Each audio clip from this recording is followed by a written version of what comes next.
শরীফ ওসমান হাদি ভাই কিছুক্ষণ পূর্বে তার মৃত্যুর ঘোষণা হয়েছে, তিনি আল্লাহর জিম্মায় চলে গেছেন। আমার ওস্তাদ আব্দুল্লাহ জাহাঙ্গীর রহমাহুল্লাহ দুনিয়ার থেকে চলে যাওয়ার পরে এরপরে কারো জন্য দিলের মধ্যে এরকম টান হয়েছে, কাউকে দিল থেকে এরকম ভালোবাসার দাবি তার প্রতি আসছে, এটা খুব রেয়ার। এই জন্য আমি আল্লাহ রাব্বুল আলামিনের কাছে দোয়া করি, আমরা বিশ্বাস করি আমাদের ওসমান হাদি যে আদর্শ লালন করেছে, যুবকেরা একটা হাদি চলে গেছে, প্রত্যেক গ্রামে, প্রত্যেক পাড়ায়, প্রত্যেক মহল্লায় একজন করে ওসমান হাদি তৈরি হবে, ঠিক কি না? আমি একটু ব্যক্তিগতভাবে মর্মাহত। আপনাদের কাছে এখনো খবর গিয়েছে কিনা জানি না, বাংলাদেশের লক্ষ তরুণের মাঝে যেই ছেলেটি অল্প সময়ের মধ্যে নিজের চেতনা দিয়া, নিজের ইসলাম প্রিয়তা নিয়ে, নিজের দেশাত্মবোধ নিয়ে এবং নিজের ভালোবাসাগুলোকে উপস্থাপন করে শানিত যুক্তি তর্কে সাম্রাজ্যবাদ, আধিপত্যবাদ, দাদাত্ববাদ তাদের বিপক্ষে চপেটাঘাত দিয়ে অল্প সময়ের মধ্যে মুসলিমদের মাঝে একজন ইনকিলাবী ব্যক্তিত্বে পরিণত হয়েছিল শরীফ ওসমান হাদি ভাই কিছুক্ষণ পূর্বে তার মৃত্যুর ঘোষণা হয়েছে, তিনি আল্লাহর জিম্মায় চলে গেছেন। আসলে আল্লাহ রাব্বুল আলামিনের কাছে তার জন্য দোয়া করা ছাড়া আমাদের এই মুহূর্তে করণীয় অনেক কিছুই আছে। তবে প্রাইমারিলি আমরা আল্লাহর কাছে দোয়া করি, আল্লাহ রাব্বুল আলামিন যেন ওসমান হাদির ভুল ভ্রান্তি মাফ করে তাকে জান্নাতুল ফেরদাউসের মেহমান হিসেবে কবুল করে নেন। প্রিয় ভাইরা, জীবন আমাদেরটাও হিসাব মিলান। হাদির বয়স খুব বেশি না, হাদিকে চেনেও মানুষ বেশি দিন ধরে নয়, কিন্তু একটা ছেলে যদি চেতনায় ইসলামকে লালন করে, যুক্তিতে যদি দেশপ্রেমকে উপস্থাপন করে, আধিপত্যবাদের বিরুদ্ধে সে যদি নিজের শানিত যুক্তিগুলোকে উপস্থাপন করে, তাহলে আল্লাহ রাব্বুল আলামিন মানুষের অন্তরে তাকে কিভাবে ঢুকায় দিতে পারেন, এটাই হচ্ছে ওসমান হাদি তার প্রমাণ। এই জন্য আমরা আজকে অত্যন্ত ব্যথিত। আমি আসলে কিভাবে কথা বলবো এইটা আমি আসলে খেয়ে হারায় ফেলছি। কারণ আমি আমার ওস্তাদ আব্দুল্লাহ জাহাঙ্গীর রহমাহুল্লাহ দুনিয়ার থেকে চলে যাওয়ার পরে এরপরে কারো জন্য দিলের মধ্যে এরকম টান হয়েছে, কাউকে দিল থেকে এরকম ভালোবাসার দাবি তার প্রতি আসছে, এটা খুব রেয়ার। এই জন্য আমি আল্লাহ রাব্বুল আলামিনের কাছে দোয়া করি, সাথে সাথে তরুণদেরকে শপথ নিতে বলবো, এক ওসমান হাদি চলে গেছে। আল্লাহ রাব্বুল আলামিন বলেছেন, যারা আল্লাহর জন্য শহীদ হয়ে যায় তাদেরকে তোমরা মৃত বলো না, তারা আল্লাহর কাছে রিজিক পায়, তোমরা বুঝতে পারো না। এটার অনেক ব্যাখ্যার একটা ব্যাখ্যা হচ্ছে আল্লাহ সরাসরি তাদের জন্য রিজিকের ব্যবস্থা রাখেন, কিন্তু আল্লাহ রাব্বুল আলামিন প্রত্যেকটা শাহাদতের বদলা এই দুনিয়ার বুকে এমন ভাবে ছড়ায় দেন, ঘটায় দেন, যেটার দ্বারা এই জগৎবাসীও দেখতে পায় যে ওই লোক মরে গেছে, তার আদর্শ মারা যায় নাই। হামজাকে যারা শহীদ করেছিল, যারা ইসলামের বিখ্যাত বীরদেরকে শহীদ করেছিল, তাদের নাম কিয়ামত পর্যন্ত আল্লাহ স্মরণাক করে রাখবেন। আমরা বিশ্বাস করি আমাদের ওসমান হাদি যে আদর্শ লালন করেছে, যুবকেরা একটা হাদি চলে গেছে, প্রত্যেক গ্রামে, প্রত্যেক পাড়ায়, প্রত্যেক মহল্লায় একজন করে ওসমান হাদি তৈরি হবে, ঠিক কি না? তরুণেরা, যুবকেরা, ইসলামকে লালন করো, ইসলামকে ভালোবাসো। এই দেশের দিকে শকুনের মতো তাকায় আছে বিভিন্ন লোলুপ দৃষ্টিতে। নিজেরা যদি না বদলায়, নিজেদের আদর্শে যদি উজ্জীবিত না হতে পারে, তাহলে কেবল হইচই করে কাজ হবে না। প্রত্যেককে তৈরি হতে হবে এক একজন মুজাহিদ হিসাবে, এক একজন ইসলামের ঝান্ডাবাহী হিসাবে, আদর্শ তরুণ হিসাবে, আদর্শ যুবক হিসাবে, যারা দেশ, রাষ্ট্র, বৈশ্বিক বিভিন্ন চ্যালেঞ্জের মোকাবেলা জ্ঞান, বিজ্ঞান, আদর্শ, আখলাক, ইসলাম দিয়ে করবে, এরকম তরুণ হতে হবে। আজকের মাহফিল হাদির জন্য উৎসর্গিত। আমরা কি এই শপথ নিতে রাজি আছি? রাজি আছে? আল্লাহ রাব্বুল আলামিন যেন আমাদেরকে কবুল করেন, বলেন আল্লাহুম্মা আমিন। প্রিয় ভাইয়েরা, আমাদের এই সকল আয়োজন, যে সকল আয়োজনে আমাদের ছেলেরা আপনাদের জন্য হাজারো প্রতিকূলতা উপেক্ষা করে নিজেদের কষ্ট করে আয়োজনগুলো আপনাদের জন্য করেছে, আমি আপনার কাছে উদাত্ত আহ্বান জানাবো, বছরে একদিন হয়, বহু পরিশ্রম করে তারা আমাদেরকে এগুলাতে এঙ্গেজ করেন। আপনারা প্রাণবন্তভাবে শরিক হবেন। তবে আজকের দাবিটা আমার ভিন্ন। যেই সকল ছেলেরা কার্ডধারী তথা এই মাহফিলের জন্য সরাসরি সম্পৃক্ত, রাস্তাঘাটে যদি তাদের কোনো কাজ না থাকে, মহিলা প্যান্ডেলের পাশে যদি তাদের ডিউটি না থাকে, তাহলে মাহফিলে কে আসলো আর কে আসলো না ইট ডাজেন্ট ম্যাটার। কিন্তু প্রত্যেকটা স্বেচ্ছাসেবক যাদের ওইখানে ব্যানারে ছবি লাগাইছেন এবং যারা গর্বিত সন্তান বলেছেন, আমি প্রত্যেকের হাজিরা নিব। সবাইকে স্টেজের প্যান্ডেলের ভিতরে আসতে হবে, বাহিরে আর কোনো কাজ নাই। আমি কেবল তাদের জন্য কিছু কথা বলে তারপরে যাব ইনশাআল্লাহ। একজন বাইরে থাকতে পারবে না। আপনি আয়োজন করে বলবেন তোমরা শুনে খাও, আর আপনি ঘোরাফেরা করবেন বাইরে, তা হবে না। প্রত্যেককে এখানে আসতে হবে। যাদের গলায় কার্ডধারী আছে সামনে আসবেন, এসে আপনারা সকলে বসবেন। আমি দীর্ঘ কথা বলবো না, দীর্ঘ কথা বলার মতো মনও নাই, টাইমও নাই, আপনাদের অবস্থানও নাই। আমি বুঝি রাত 11টার সময় ওয়াজ থাকে ভাই, হ্যাঁ, এই সন্ধ্যাবেলার থেকে 5টা 19-এ মাগরিব, কত বাজে এখন আপনি হিসাব মিলান তো ভাই। আমি তো 11টায় ওয়াজ শেষ করে চলে যাই, 9:30টার মধ্যে আমার কথাবার্তা শুরু হয়। এই জন্য আমি বলবো যে আমরা ডেডিকেটেড কিছু কথা বলবো, আল্লাহর জন্য কিছু কথা, যেহেতু আসছি এটা একটা হক আছে, এই হক অনুযায়ী আমরা কিছু কথা বলে এরপরে আমরা ইনশাল্লাহ যাওয়ার জন্য চেষ্টা করব। আপনারা আছেন তো ইনশাল্লাহ ভাই? আপনারা কি প্রাণবন্ত আছেন ভাই? শরীরে এনার্জি আছে আপনাদের? মনে এনার্জি আছে আপনাদের? কথা শোনার মতো দিলের অবস্থা আছে আপনাদের? কোন কোন যুবকেরা আছে হাত তোলেন দেখি? কোন কোন মুরব্বীরা আছে হাত তোলেন দেখি? 2 হাত, 2 হাত। থামেন না ভাই, খবরদার মাইক ব্যবহার করবেন না, বাস মাইক একটা এখন। হাতগুলা সোজা করেন। আচ্ছা হাত নামান, হাত নামান। হাত এরকম করে সোজা করলে হবে না, হাত সোজা সোজা করার মতো করে করতে হবে একবারে। আমি কথা শুরু করে দিব, কোনো ভূমিকা নাই আজকে।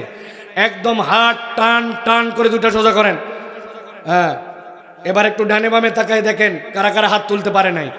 হাত সোজা হয়েছে সবার? হাত সোজা মানে কি এরকম নাকি টাঙ্গাইলে? এরকম এরকম হাত সোজা মানে এরকম। হাত সোজা করেন। 2 হাত, 2 হাত তুলছেন। এবার গলাটা একটু পরিষ্কার দেন তো। আরে ভালো করে দেন। আপনার দাঁড়ায় আছেন কেন? জায়গা পাননি?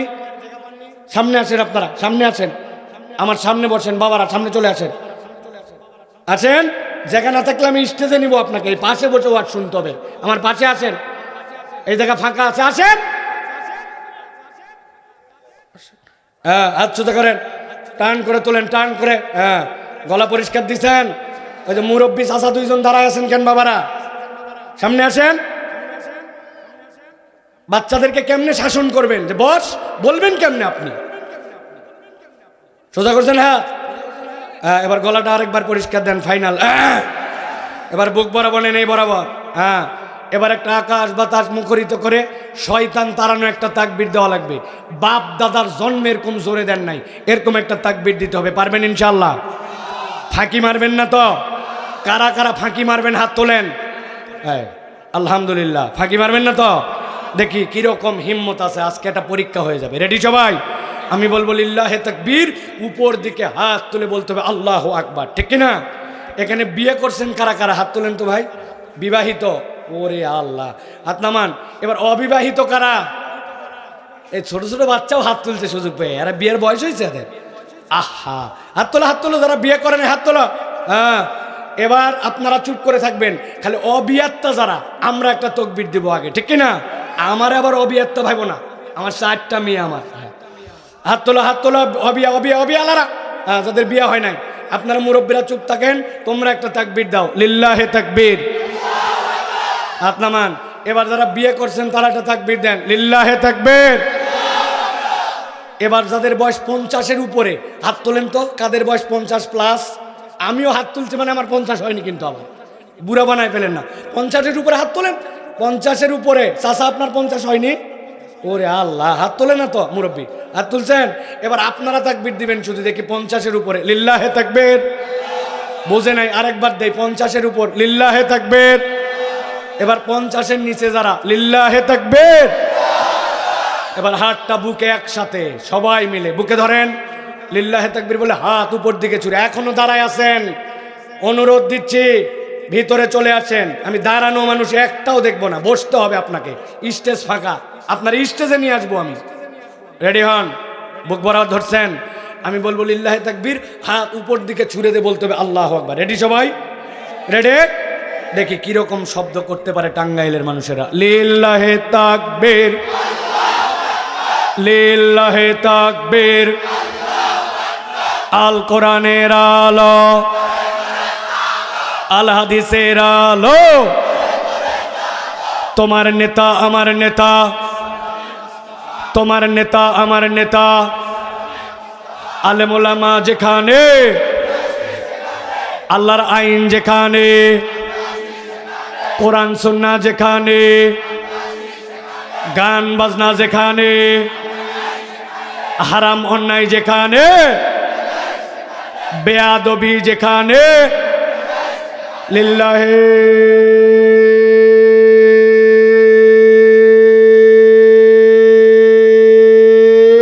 তাকবীর। মাশাআল্লাহ, বাহির থেকে লোকজন হই হই করে আসতে শুরু করছে। ওরা চিন্তা করছে ঘটনা কি ঘটছে এই জায়গায়, ঠিক কিনা? আল্লাহ রাব্বুল আলামিন আমাদের আজকের আয়োজনকে কবুল করে নেন, বলেন আল্লাহুম্মা আমিন। প্রিয় ভাইয়েরা, আমরা আজকে আলোচনা করব যে বিষয়ে, আমি একদম ডাইরেক্ট আলোচনার মধ্যে প্রবেশ করব, অল্প সময় শেষ করব, এরপরে আমরা ইনশাআল্লাহ কথা শেষ করব। প্রিয় ভাইয়েরা, আমি কয়েকটা প্রশ্ন উত্তরের মাধ্যমে আপনাদের কাছে আলোচনাটায় প্রবেশ করি, তারপরে আপনাদের কাছে ভূমিকাটা পরিষ্কার করি। এই দুনিয়াতে আল্লাহ আমাদেরকে প্রেরণ করলেন, এই করার পরে আমরা জিন আর ইনসান এই দুইটা আল্লাহ বলছেন তোমার ইবাদতের জন্য, আল্লাহর ইবাদতের জন্য আল্লাহ ডেডিকেটেড করছেন জিন এবং ইনসানকে। এটা কি আমরা জানি ভাই? জানি তো। আর এই যে আমাদেরকে আল্লাহ রাব্বুল আলামিন তার ইবাদতের জন্য বানালেন, এর বিপরীতে আল্লাহ বলছেন তোমাদেরকে সব সময় ডিস্টার্ব করার জন্য, সরল রাস্তার থেকে ভিন্ন রাস্তায় নেওয়ার জন্য, জান্নাতের ট্র্যাক থেকে জাহান্নামের দিকে পাঠানোর জন্য তোমাদের একটা শত্রু থাকবে, যে একদম মৃত্যু শয্যা পর্যন্ত ওই মায়ের পেট থেকে বের হওয়া থেকে তোমাকে ডিস্টার্ব করবে, তোমার শত্রুতামি করবে। এইরকম একটা শত্রু আমাদের আছে, তার নাম কি? সবাইকে বলতে হবে তার নাম কে? তার নাম কে? এখন আমাদের এই দুইটা বিষয় ক্লিয়ার, 3 নম্বর একটা বিষয় ক্লিয়ার হতে হবে, সেটা হচ্ছে আল্লাহ বলছেন ইন্নাশ শাইতানা লাকুম আদুউম মুবিন। আমি আল্লাহ বললাম শয়তান তোমাদের জন্য প্রকাশ্য শত্রু। একসাথে মুরব্বীরা উত্তর না দিলেও কিচ্ছু যায় আসে না, কিন্তু আমার ইয়াংদেরকে উত্তর দিতে হবে। সেটি হচ্ছে শয়তান আমাদের কেমন শত্রু? বাচ্চারা বলে না কথা, কেমন শত্রু? এমন জোরে জোরে বলবি বাপ, যেগুলো মুরব্বী তোমার পাশে আছে ওরা যেন বিরক্ত হয়ে কথা বলবে, ওরা যতই চুপ থাকবে তুমি পাশ থেকে খালি ভলিউম মারবা, ঠিক আছে না? মুরব্বীরা যেন চাঙ্গা থাকে, ইয়াংদেরকে দিয়ে চাঙ্গা রাখতে হবে। তাহলে শয়তান আমাদের কেমন শত্রু? এই কথা এতবার কেন জিজ্ঞাসা করলাম? শয়তান প্রকাশ্য শত্রু, তাহলে আমি আপনার কাছে অপ্রকাশ্য না প্রকাশ্য? এই পোস্টার অপ্রকাশ্য না প্রকাশ্য? এই মাইক অপ্রকাশ্য না প্রকাশ্য? এই মোবাইল অপ্রকাশ্য না প্রকাশ্য? শয়তান অপ্রকাশ্য না প্রকাশ্য? এগুলো সব দেখা গেল। শয়তানকে কে দেখছেন? কেমনে? তাইলে আমি যে বললাম প্রকাশ্য, তাহলে নিশ্চয় কোনো একটা বুঝ আছে, যে এই বুঝটা মাথায় পরিষ্কার করা লাগবে যে শয়তান প্রকাশ্য, কিন্তু কি ধরনের প্রকাশ্য, ঠিক কিনা? একটা ছোট্ট উদাহরণ দেই, যদি মিলে যায় হ্যাঁ বলবেন, না মিললে কথা বলবেন না। আমাদের এলাকায় পুকুরে যখন মাছ ধরে 3 ভাবে মাছ ধরে। একটা হচ্ছে বড়শি দিয়ে ধরে, অনেক দিন ধরে দেখছে বড়শি দিয়ে ভালো করে ওঠে না, এরপরে জাল খেওয়ায় ধরে অথবা টানা জাল দিয়ে ধরে, তারপরেও দেখছে যে না এইবার আর কোনো রেহাই আর নিস্তার নাই, এবার পুকুর পুরা সেই ইচ্ছা সব পানি বাইর করে মাছ ধরবো। আপনাদের এলাকায়ও কি এইভাবে মাছ ধরা হয়? হলে কথা বলবেন, না হলে বলবেন না। দাঁড়ায় আছেন কেন? আপনারা আসেন, স্টেজে আসেন প্লিজ, প্লিজ স্টেজে আসেন। এই স্টেজে, স্টেজে এই জায়গা ফাঁকা, এই জায়গা ফাঁকা, আসেন। হ্যাঁ প্রিয় ভাইয়েরা, তাহলে মাছ ধরা হচ্ছে কয় ভাবে? 3 ভাবে। এখন আপনার এলাকার এক লোক পুরা পুকুরের পানি শেষে একদম সব পানি তুলে মাছ যা ছিল সব তোলা শেষ। পুকুরে কোনো পানিও নাই, পুকুরে কোনো মাছও নাই দেখা যাচ্ছে, কিন্তু পুকুরের মধ্যে 1 হাত মতো ক্যাতক্যাতা কাদা আছে, পা দিলে ঘোষ করে হাঁটু পর্যন্ত ঢুকে যায়। বুঝে থাকলে বলেন টাঙ্গাইলের মুসলমান, পুকুরে পানিও নাই, দেখার মতো মাছও নাই, কিন্তু 1.5 হাত কাদা আছে। পুকুরে কি এখনো কোনো মাছ ধরা বাকি আছে না নাই? আছে। কি মাছ? বান, টাকি, শোল, জিয়েল, কানস, কই আছে। এখন পুকুরালার মন খুব বড়, ও চিন্তা করছে আহার যা মাছ আল্লাহ মানে দিছে, এইবার আর এত হাস্তায় মাছ ধরবো না, এগুলো এলাকাবাসীর জন্য সাইডে আর পোলা পান ঝাঁপ দিয়ে কাদার মধ্যে নাই মা হাস্তায় আর মাছ ধরে, ঠিক কিনা? 5 বন্ধু মিলে মাছ ধরে, একজন মাছ পায় আর দেখায় এই যে ছোট স্যাং রে ছোট স্যাং, আরেকজন ছোট কানো, সব দেখায় যে যেটা ধরতে পারে আর ওটা দেখায়। একটা কপাল পোড়া, এর কপালে কোনো মাছই নেই, এরা খালি তোলে আর ওইখানে হাসতায়, মাছ ওঠে না। অনেকক্ষণ পরে এই যেটা মাছ পায় না, ও নিচে হাত দিছে, হাত দিয়ে বলছে আল্লাহ এতক্ষণ যদি দেশ নাই এতেই খুশি, কারণ ওর যে ঘের ধরছে, ধরে বুঝছে তোরা যে এই টুকটুক যা তুলছিস তোদের 10টা ইকুয়াল, আমার একটা। এখন চিন্তা করছে এতক্ষণ তোমরা আমারে খুব তাওয়াইছো, এখন তো ডাইরেক্ট খালি মাছ তুলে ফেললে হবে না। ওই ডাক দিছে, দেখ দেখ রে দেখ কি তুলি, দেখ একটু তাকা। সবাই চিন্তা করছে বাবা রে এতক্ষণ পায় নাই, কি বোধহয় পাইছে রে। ও আস্তে করে নিচে ঢুকায়া সবাই তাকায় আসার দিকে টান দে বুকে সব। কি তুলছে বাবা? সাপের নাম কি? ধোরা। কি নাম? এ কামড়ালেও বিষ লাগে না, বিষ লাগলেও একটু গরুর গোবর দিলে বিষ চলে যায়, ঠিক কিনা? বলার উদ্দেশ্য কি, সাপটা ধরা, বিষ নাই, কিন্তু তারপরেও যখন ধরে তুলে মুখের সামনে আনে তখনও একটা মানুষের মানবীয় কারণে, তবিয়তগত কারণে সাপ দেখলেই বুকের মধ্যে একটা আতঙ্ক হয়, ঠিক কিনা?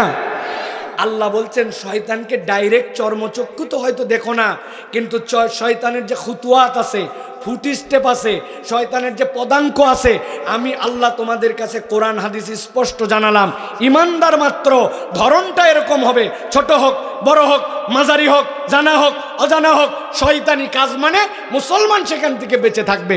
এই জন্য আল্লাহ বলছেন কোরআন শয়তানের সব চিহ্ন জানাই দিছে।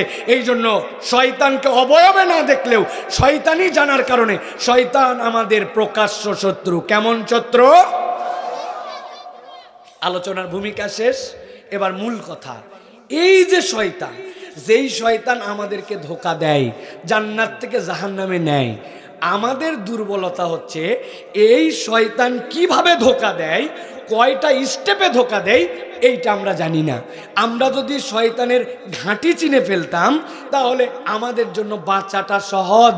কেননা আমি যদি জানি এই কাজটা শয়তান আমাকে দিয়ে করায়, তাহলে তো দোষ তো আমার না, শয়তান করায়। আমি ঘাঁটি চিনি, তাহলে আমি ওইটাকে অ্যাভয়েড করব, ওইটার থেকে বাঁচার চেষ্টা করব, আমি বেঁচে যাব, ঠিক কি না? আপনি জানেন এই রাস্তা দিয়ে গেলে অমুক জায়গায় এমন একটা ঢিপি আছে, আমার গাড়ি জেনিসু, আমার গাড়ি পারই হবে না, আমি এই রাস্তাতে যাব না, কারণ ওই রাস্তা খারাপ, ওটা আমার জানা আছে।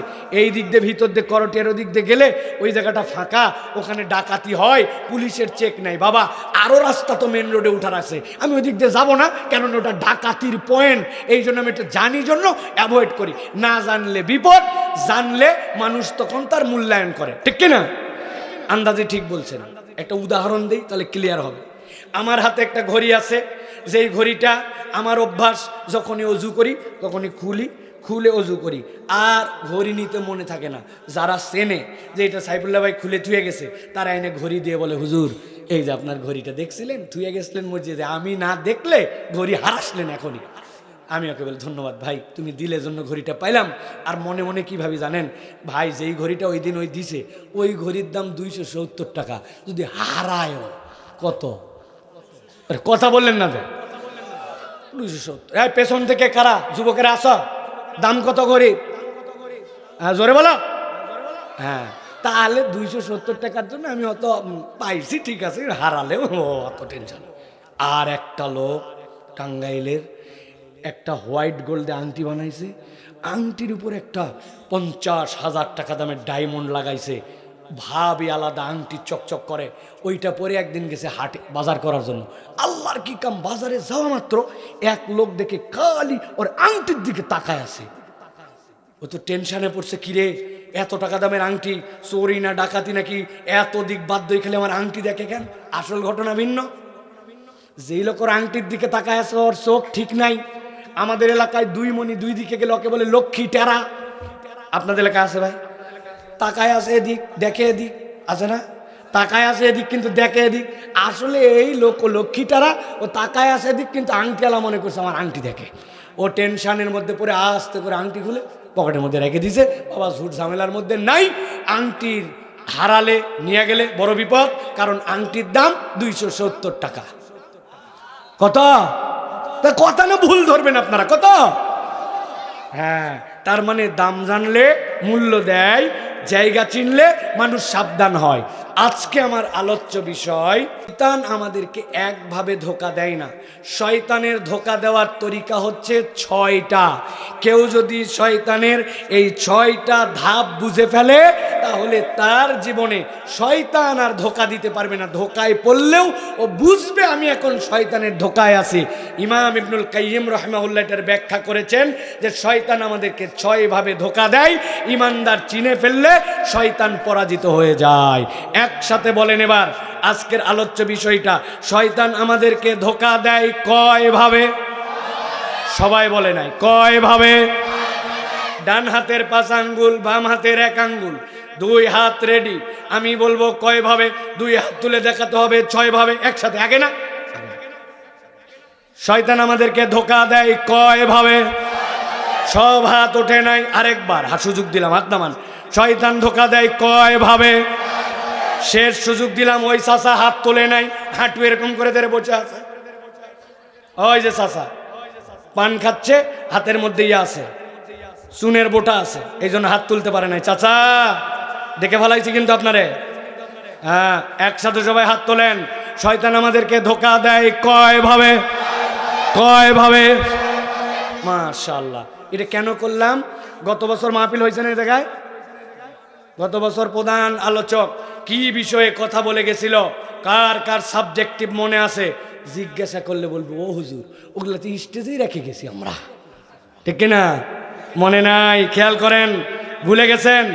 আগামীকালকেও আপনারা এই ওয়াজ করবেন চায়ের দোকানে। যে গতবার একটা বক্তা আসছিল, পাটা পাটা, একজন বলছে আমি টাঙ্গাইলে আটকায় গেছিলাম, আসতে পারি না। কি ফাটালো? বলছে তা বলতে পারবো না, কিন্তু ফাটাছে। আছে নাই ওয়াজ? এই সকল কোনো ফাটাফাটি আলোচনা নাই। যা ওয়াজ আগামীকালকে একজন আরেকজনকে ধরবেন। হুজুর যে বলে গেছিল বলতো, ওই যদি বলে আসে নাই, ঠাস করে ছোট হলে 1 থাপ্পড় মারি দেবেন গালে। তুই আসলি না কেন? পারবেন না? এত বড় আয়োজন হয়েছে, বেয়াদব তুই আসবি না মানে? বড় ভাই হিসেবে শাসন করার দায়িত্ব আছে। শাসন চলে গেছে জন্য সমাজ বেয়াদবিতে ভরে গেছে। আবার শাসন তুলতে হবে, বড়দেরকে দায়িত্ব নিতে হবে। আদর স্নেহ ভালোবাসা শাসন একসাথে চলবে। আমি বলবো এই ক্লাব যারা করছেন আপনাদের এখান থেকে আদর্শ যুবক তৈরি হবে ইনশাআল্লাহ। প্রিয় ভাইয়েরা, 6 ভাবে তাহলে শয়তান আমাদেরকে ধোঁকা দেয়। 1 নম্বরটা চলেন এবার। শয়তান 1 নম্বর ধোঁকা কিভাবে দেয়? শয়তান 1 নম্বর ধোঁকা দেয় কুফর, শিরিক এবং বিদআতের মাধ্যমে। এই 3টা হচ্ছে শয়তানের প্রথম ধোঁকা। আল্লাহ রাব্বুল আলামিন বলছেন, হে নবী আপনি আপনার উম্মতকে জানিয়ে দেন, ইন্নাশ শাইতানা লাকুম আদুউন ফাত্তাখিযুহু আদুওয়া। আমি শয়তানকে তোমাদের জন্য শত্রু জ্ঞান করে পাঠালাম। আল্লাহ বলছেন ফাত্তাখিযুহু আদুওয়া, খবরদার পণ্ডিতি খাটায় না, যে তোমার শত্রু তাকে তুমি শত্রু হিসাবে জ্ঞান করো। আল্লাহ এরপরে বলছেন ইন্নামা ইয়াদু হিজবাহু, নিশ্চয় সে এবং তার দলবল তোমাদেরকে ডাকে লিয়াকুনু মিন আসহাবিস সাঈর। আল্লাহ বলছেন সে এবং তার দলবল তোমাদেরকে ডাকে কোন দিকে জানো নাকি? আল্লাহ বলছেন আসহাবিস সাঈর, সে তোমাকে কল্যাণের দিকে ডাকে না, অকল্যাণের দিকে ডাকে, জাহান্নামের দিকে ডাকে। এই জন্য শয়তান এবং তার দলবল ইমানদারদেরকে প্রথম ধোঁকা দেয়, তাদেরকে শিরিক করায় এবং কুফর করায়। কোনো বান্দা যদি একবার শিরিক করে ফেলে, কুফর করে ফেলে, তার আর বাঁচার রাস্তা থাকে না। ইমানদাররা তো এমনি নিজেরা ঠিকঠাক মতো যেগুলা চিন্তা করে মানুষ কুফরি করে না, কিন্তু ইমানের বুঝ না থাকার কারণে, শিরিকের বুঝ না থাকার কারণে এমনভাবে কুফর আর শিরিক করে, পরিচয় দেয় মুসলমান, কিন্তু আসলে তার ভিতরে ইমানই হয়তো নাই। আমার এলাকার অনেক মা বোনেরা পর্যন্ত কুফরি কালাম বলে ফেলে, বোঝেই নাই যে এটা কুফরি কালাম। সকালবেলা উঠে খ্যার নেড়ে দিয়েছিল, সকালবেলা উঠে ধান শুকাতে দিছে, দেওয়ার পরে হঠাৎ করে ওই দিনে আবহাওয়াটা খারাপ, রোদটা ঠিক মতো ওঠে নাই, বৃষ্টিটা এসে গেছে। মায়েরা বলে আল্লাহ তো আর দিন খুঁজে পায় না, আমি যেদিন শুকাতে দেই ওই দিনই বৃষ্টি দেওয়া লাগে। আসেনি মা? আল্লাহ তো আর কারো বাচ্চা দেখে না, খালি আমার বাচ্চাকে অসুখ দেওয়া লাগে। এইটা যে বান্দার কুফরি কালাম, এইটা যে তার ইমান চলে যাওয়ার কালাম, এইটা জানে না। আরেকজন বলছে তোর বাচ্চার অসুখ অনেকদিন ভালো হয় না, কি করা লাগবে? কই আমি যা করছি তাই কর। শাহজালালের দরগায় চলে যা, টাঙ্গাইলে অমুক মাজারে চলে যা, অমুক বগুড়ায় মহস্থানে চলে যা, যাওয়ার পর একটা মান্যত দিয়ে দেখ, জায়গায় কাম হয়ে যায়। জিজ্ঞাসা করবেন ওই জায়গায় মান্যত কেন দিবে? বলে বড় আল্লাহর ওলি। তো বড় আল্লাহর ওলি কি তোর বাচ্চার রোগ ভালো করে, তোর চাকরি দেয়? বলে না না, আল্লাহর ওলির কাছে দিলে আল্লাহর ওলি খুশি হয়, আল্লাহর ওলি খুশি হলে আল্লাহ খুশি হয়। আল্লাহ দেয় কিন্তু একটু মাজারের মাধ্যম দিয়ে, ওলির মাধ্যম দিয়ে দেয়। এই ইমান যদি আপনার থাকে, আপনার ইমান আর আবু জেহেলের ইমানে পার্থক্য নাই। আবু জেহেলকে জিজ্ঞাসা করছেন আল্লাহ রাব্বুল আলামিন নবীর মাধ্যম দিয়ে আবু জেহেলের কাছে জিজ্ঞাসা করেন যায়, মাইয়ারযুকুকুম মিনাস সামাই ওয়াল আরদ আম্মা ইয়ামলিকুস সামা ওয়াল আবসার। ও আবু জেহেল্লা বলতো, তোরে চোখ দিছে কে, তোরে কান দিছে কে, তোরে আসমান জমিন থেকে রিজিক দেয় কে? আল্লাহ উত্তর দিচ্ছেন, আবু জেহেল, উতবা, সাইবা ইসলামের বন্ধু না শত্রু? চিৎকার করে বলছে সায়াকুলুন আল্লাহ, অবশ্যই আল্লাহ আমাদেরকে খাওয়ায়, আল্লাহ আমাদেরকে রিজিক দেয়। তাহলে যে লাত জামানাত হবলের কাছে যাও কেন? বলে ওহো, এই জন্য জিজ্ঞাসা করছো। লাত আল্লাহর অমুক ফেরেশতার প্রতিকৃতি, হবল আল্লাহর অমুক ফেরেশতার অমুক বড় পয়গম্বরের প্রতিকৃতি, ওদের কোনো ক্ষমতা নাই, কিন্তু আল্লাহর প্রিয় পাত্র, ওদের কাছে দিলে ওরা খুশি হয়, ওরা খুশি হলে আল্লাহ খুশি হয়, আল্লাহ খুশি হলে আল্লাহই দেয়, কিন্তু তাদের মাধ্যম দিয়ে দেয়। আল্লাহ বলছেন লিয়াতাকাররাবুনা ইলাল্লাহি যুলফা, তারা আল্লাহর বান্দার মধ্যে একটু নৈকট্য ঘটায় দেয়। আল্লাহ বলছেন যতই আল্লাহ খালিক, আল্লাহ মালিক, আল্লাহ আমার জীবনদাতা মরণদাতা বলো না কেন, এই ইমানের কারণে আবু জেহেল মুশরিক। তুমিও যদি মনে করো পীর মাজার অমুক তমুক আমার ভালো মন্দ করতে পারে, তাদের মাধ্যম দিয়ে চাইলে আল্লাহর ইবাদতে ভায়া মাধ্যম হতে পারে, তাহলে আপনি মনে রাখেন আপনার হাসর নাসর আর আবু জেহেলের হাসর নাসর একসাথে হতে পারে। তাহলে শয়তানের এক নম্বর ধোঁকা, সে শিরিক করাবে, কুফুর করাবে, এরপরে আপনাকে কি করাবে? শিরিক আর কুফুর করাতে পারে নাই, এখন আপনাকে বিদআতের মধ্যে ঢুকাবে, এমন কাজ যেটা ইসলামে নাই। আল্লাহ নবী সাল্লাল্লাহু আলাইহি ওয়াসাল্লাম যেটাকে দুনিয়াতে পূর্ণতা দিয়ে চলে গেছেন, দিন পূর্ণ, এরপর আর কিচ্ছু ঢুকানোর নাই, কিন্তু সে আপনার যুক্তি দিবে, বুদ্ধি দিবে, নানান কথা বলে বলে আপনাকে বিদআত করাবে। যা দিনের মধ্যে নাই ওইটাই হচ্ছে বিদআত। নবী যেটা করেন নাই, সাহাবীরা যেটা করেন নাই, যেই আমল শরীয়তের মধ্যে নাই, ইবাদত হিসাবে ওইটা করানোর জন্য সে পাগল। তখন ইমানদার অনেক আছে, যুক্তি তর্ক দিয়া বিদআতকে চালু রাখার জন্য তার যুক্তির কোনো শেষ নাই। আবার আমি যদি আবার আপনাকে যুক্তি দেই ওই জায়গাতে, তখন উনি আবার ঠান্ডা। দুইটা যুক্তি আমার কাছে আছে, যদি মেনে নেন তাহলে জীবনে আপনি সফল না ব্যর্থ দেখেন তো। এই দুইটা যুক্তিকে আপনারা দিব কিনা? যদি যুক্তিযুক্ত হয় তাহলে কিন্তু মানা লাগবে। রাজি তো? আপনাদের এলাকায় আপনারা জুমার নামাজ পড়েন তো ভাই? যে আওয়াজ করে বাচ্চারা, বলছি না মুরব্বীরা কথা বলবেন না, বাচ্চারা কথা বল। জুমার নামাজ পড়েন তো ভাই? জুমার নামাজ কয় রাকাত? প্রতি রাকাতে কয়টা রুকু? প্রতি রাকাতে কয়টা সিজদা? এবার বলেন তো, রুকু করা ভালো কাজ না খারাপ কাজ? সিজদা করা ভালো কাজ না খারাপ কাজ? সাহাবায়ে কেরাম, নবীরা তো মাসুম ছিলেন, সাহাবায়ে কেরামরা আদুল ছিলেন, তাদের গুনাহ খাতা নাই, তারা ভালো যুগের মানুষ ছিলেন। তাদের থেকে আমাদের গুনাহ খাতা কম না বেশি? আমাদের গুনাহ খাতা বেশি, আমাদের অপরাধ বেশি। সপ্তাহে নামাজ অনেক ফাঁকি দেই, নামাজ পড়াও ভালো কাজ, সিজদা দেওয়াও ভালো কাজ। এই জন্য আমাদের গুনাহ খাতা যেহেতু বেশি, আমাদের খতিব সাহেব হুজুরকে এলাকার দায়িত্ব নিয়ে সব ইমাম মিলে আমরা সিদ্ধান্ত নিব, আগামী জুমা থেকে, আগামী কালকের থেকে 4 রাকাত জুমার নামাজ, প্রত্যেক রাকাতে 4টা করে সিজদা আর প্রত্যেক রাকাতে 2টা করে রুকু দিব ইনশাআল্লাহ। যারা যারা রাজি আছেন হাত তোলেন। আগামী কালকের থেকে 4 রাকাত করে জুমা পড়বেন, রাজি তো না?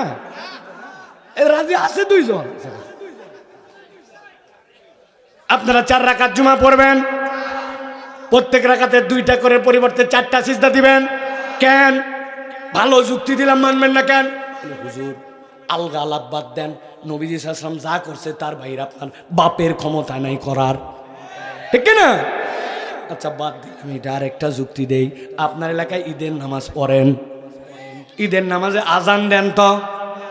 দেন না? একামত দেন তো? আজান একামত দিবেন না কেন? আজান একামত ভালো। নবীজির সময় পরিবেশ ছোট ছিল, মাইক এত ছিল না, এত ঘনবসতি ছিল না। আগামী ঈদের থেকে একটা লোক যেন নামাজ মিস না করে, এই জন্য আমরা আগামী ঈদের থেকে আজান দিব, আগামী ঈদের থেকে একামত দিয়ে দিয়ে নামাজ পড়ব ইনশাআল্লাহ। যারা যারা রাজি আছেন আমার সাথে হাত তোলেন। ওই 2টা বাচ্চা রাজি হয়েছে, হা হা, আমার সাথে আছে 2টা বাচ্চা। বুঝে নাই আসলে নবীজি সাল্লাল্লাহু আলাইহি ওয়াসাল্লাম যা করছেন তার বাইরে আমি করব না, ঠিক না? এই কথার সাথে কি একমত?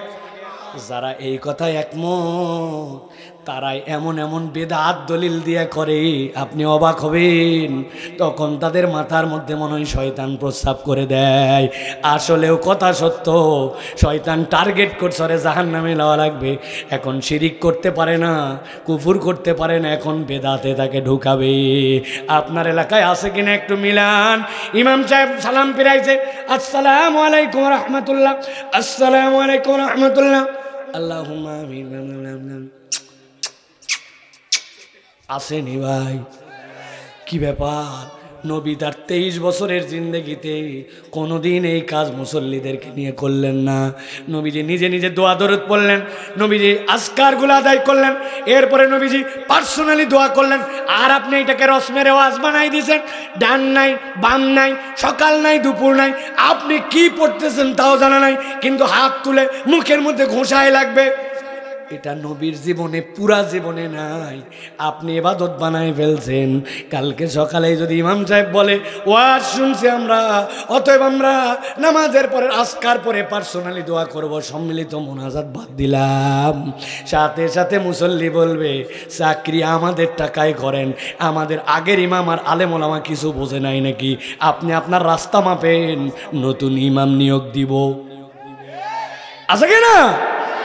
পরে যদি আপনি বুঝান ভাই 40 যেটা করেন, ইসলাম খাওয়াতে বলে, কিন্তু ইসলাম এরকম দিন তারিখ ঠিক করে আপনাকে খাওয়াতে বলে না।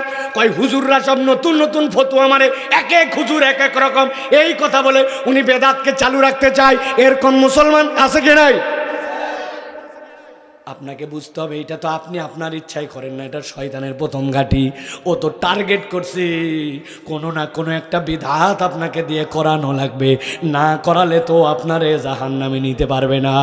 এই জন্য আজকের থেকে সিদ্ধান্ত নিতে হবে, আমার নবীর সিদ্ধান্তের বাহিরে ইবাদতের মধ্যে কোনো ব্যক্তিগত সিদ্ধান্ত নাই।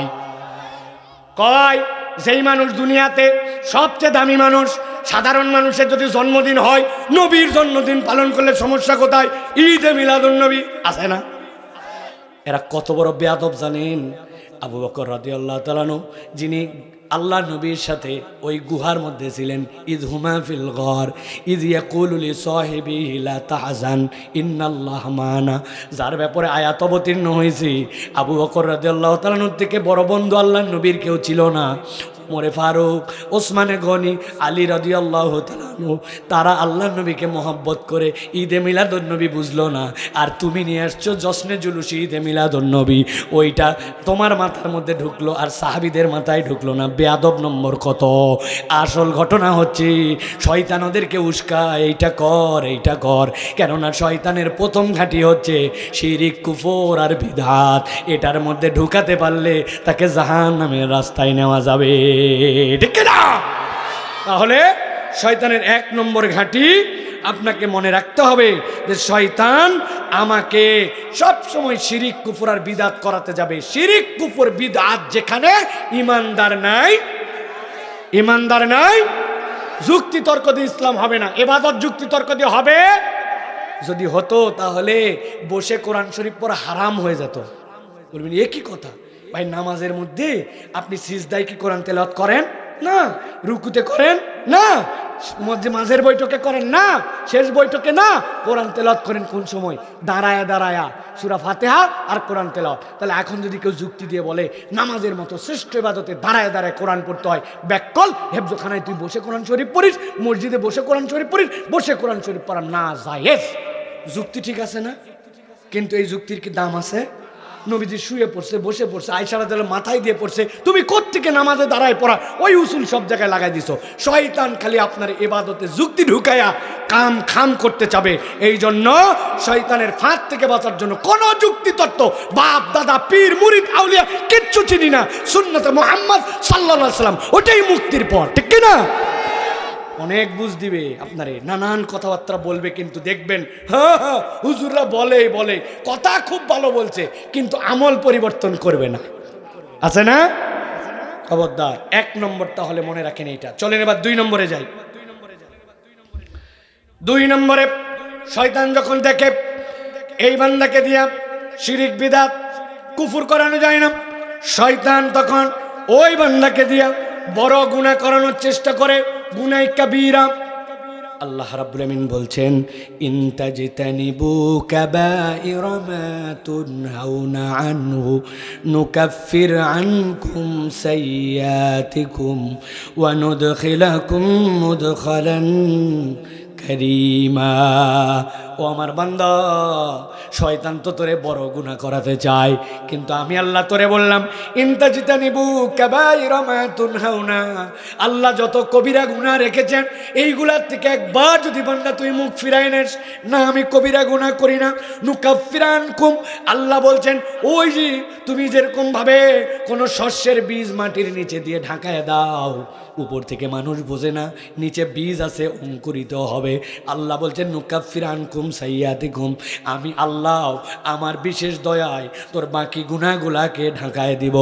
এমন ঢাকাবো ওই গুনাহটা ঢাকানোর বদলে ওখান থেকে তোর জন্য জান্নাতে যাওয়ার রাস্তা তৈরি হয়ে যাবে।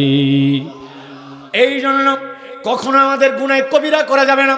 শয়তান টার্গেট নেয় আরে গুনাহ কবিরা করাও, এবং গুনাহ কবিরা যেটা করায় ওইটা আমি বুঝিও না যে আমার জন্য এটা গুনাহ কবিরা। বিনা কারণে মিথ্যা বলায়, বিনা কারণে মুখ দিয়ে গালি দেওয়ায়, বিনা কারণে মুরব্বীরা র্যান্ডম গিবত গিল্লা করে।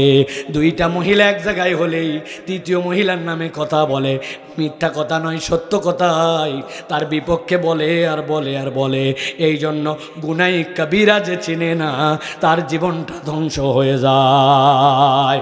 ও তরুণ যুবক, তুমি মনে করছো বাড়িতে একটু বিড়ি সিগারেট খাই, কিন্তু এই বিড়ি সিগারেট তোমার জন্য গুনাহ কবিরা। এইটা মদ, মাদকতা, নেশা, জেনা, এইগুলো সবগুলা তোমার জন্য গুনাহ কবিরা। ওই খেলা হয় IPL, ওই খেলা হয় BPL, কোন জায়গায় আবুধাবিতে T10 লিগ হয়, আর টাঙ্গাইলের চিপার মধ্যে মোবাইলের মধ্যে বসে বসে জুয়ার আসরে ঢুকে যাও। শয়তান ওইখানটায় এখানে নিয়ে আসছি, কেননা ও মনে করছে কোনো ব্যাপার না, 10 টাকা লাগাইছি 20 টাকা লাগাইছি, কিন্তু এই জুয়াটাকে আল্লাহ হারাম করেছেন। শয়তান টার্গেট করে তোমারে জাহান্নামে নেয়। তুমি চিনো না, কিন্তু আল্লাহ জানায় রাখছেন, ছোট হোক বড় হোক, শয়তানের প্রত্যেকটা ফুট স্টেপ থেকে বেঁচে থাকা লাগবে। ঠিক না?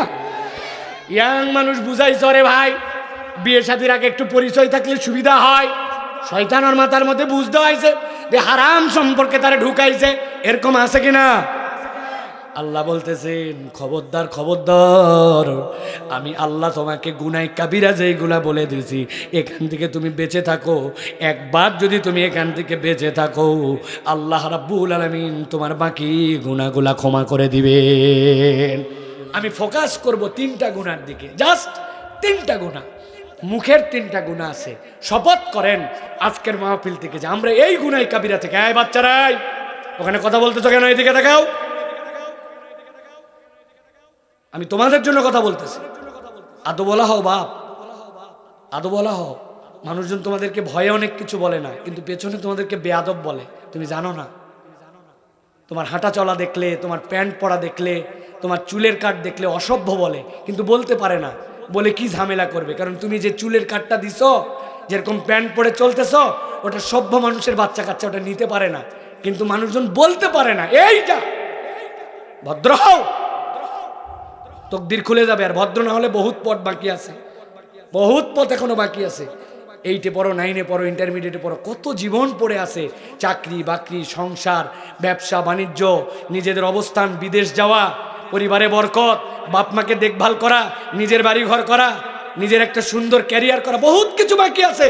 ছোট্ট একটাতে চোখ দিনের মধ্যে পোকা লেগে যাবে, বুঝবা না, সারা জীবন পস্তাবা, সারা জীবন পস্তাবা, কারণ খুঁজে পাবা না। বহু লোক আছে বিরাট রেজাল্ট ছিল, যাই দেখেন খুঁজে পাওয়া যাচ্ছে না, হারাই গেছে। তাহলে 3টা মুখের গুনাহ, 3টা মনে রাখতে হবে। এখান থেকে বাঁচলে তার জীবনের অর্ধেক গুনাহ বেঁচে যাবে। গালি দিব না, বলেন গালি, গালি, গালি, মিথ্যা, মিথ্যা, মিথ্যা, গীবত, গীবত, গীবত। তবে বন্ধু বান্ধবের সাথে যখন চলাফেরা করা হবে তখন একটু একটু গালি দেওয়া যেতে পারে। এ হারামজাদা, হুজুর ওয়াজ করতেছে এখনো আসলি না যে, এইটুক তো বলা যেতেই পারে না? নানারা আদর করে বলে, এই কুত্তার বাচ্চা, যা একটা দোকানের থেকে আমার জন্য বিরিয়ানি। নাতিরে কুত্তার বাচ্চা বলে, দাদা এ দাপট দেয়, আছে না? বউয়ের সাথে একটু গন্ডগোল হয়েছে, আর যাবে কোথায়? ওর বাপ দাদার 14 গোষ্ঠী তুলতে তুলতে শেষে বলছে, তুই একটা ময়াকার গয়ে দীর্ঘই। বানান করে দিব, দেই দেই, বানান করে দেই। হ্যাঁ, কেমন রুচি মুসলমানের যে মুখ দিয়ে এরকম অসভ্য গালি দেই। গীবত তো আছেই, ডান পাবে বাম পাশে মুরব্বীরা বসে গেছে, ডানে গীবত কমিটির সভাপতি, বামে সেক্রেটারি। উনি বলছে, বলিস না উত্তর পাড়ার যেটা গিরিশে গেছে না, দুলাল, দুলাল ওর বইয়ের খবর জানিস? বামেরটা বলতেছে, রাগ তোর উত্তর পাড়ার দুলাল, ইমাম সাহেবের ঘটনা শোন। ইমাম সাহেবেরটা বলতেছে, দুই দিকে জমে উঠছে, মধ্যের জন কথা বলে না, অনেকক্ষণ মাঝের জন বলছে, থাম থাম, এগুলা কথা বলতে হয় না। তবে না বলেও পারি না, আল্লাহ মাফ করুক, কথা ঠিক বুঝেননি না? কি পরিমাণ তাহলে শয়তান তাকে গাফেল করছে যে নিজেও বলতেছে এগুলা কথা বলা ঠিক না, না বলে পারি না, আল্লাহ মাফ করুক, কথা ঠিক। বাদ থাকলো গীবত করা। মায়েরা বোনেরা, 2 জন বসলেই 3 জনের বিপক্ষে ক্ষতি। আর লাভ কি? আইয়ুহিব্বু আহাদুকুম আইয়াকুলা লাহমা আখিহি মাইতান ফাকারিহতুমু। আল্লাহ বলতেছেন, তুই মরা ভাইয়ের ভুনা গোস্ত তুই খাওয়া যেরকম অরুচিকর মনে করিস, অথচ তুই র্যান্ডম এটা খাচ্ছিস আর নিজের আমল সব বরবাদ করতেছিস। আজকের থেকে আমার এলাকায়, এই এলাকায় শপথ হবে, ইয়ারকি করে, ফাজলামি করে, মজা করে, মস্করা করে গালি দিব না, মিথ্যা বলবো না, গীবত করব না। রাজি? এই 3টা রাজি? আল্লাহ আমাদেরকে তৌফিক দান করুক। দেখবেন জীবনে পরিবর্তন হয়ে যাবে। একটা মিথ্যা মুখ দিয়ে বেরোয় গেছে, সাথে সাথে আস্তাগফিরুল্লাহ, জিবাই কামড় দিয়ে দিস না, আল্লাহ বলছিলাম মিথ্যা বলবো না, আল্লাহ তাও বলে ফেলছি, যাক আমি এরপরের থেকে সাবধান হয়ে গেলাম। আবার একটা বের হয়েছে, নিজের সাথে নিজে পানিশমেন্ট লাগাবেন। এরপরে একটা গালি আর মিথ্যা দিছি, 100 টাকা আমি দান করব, 2 রাকাত নামাজ পড়ব, আর যদি দিনে 3টা হয় আগামীকালকে রোজা রাখবো। শয়তান বলবে বাবা একদম তো মিথ্যা বলায় না, বললে আরো ডবল লস।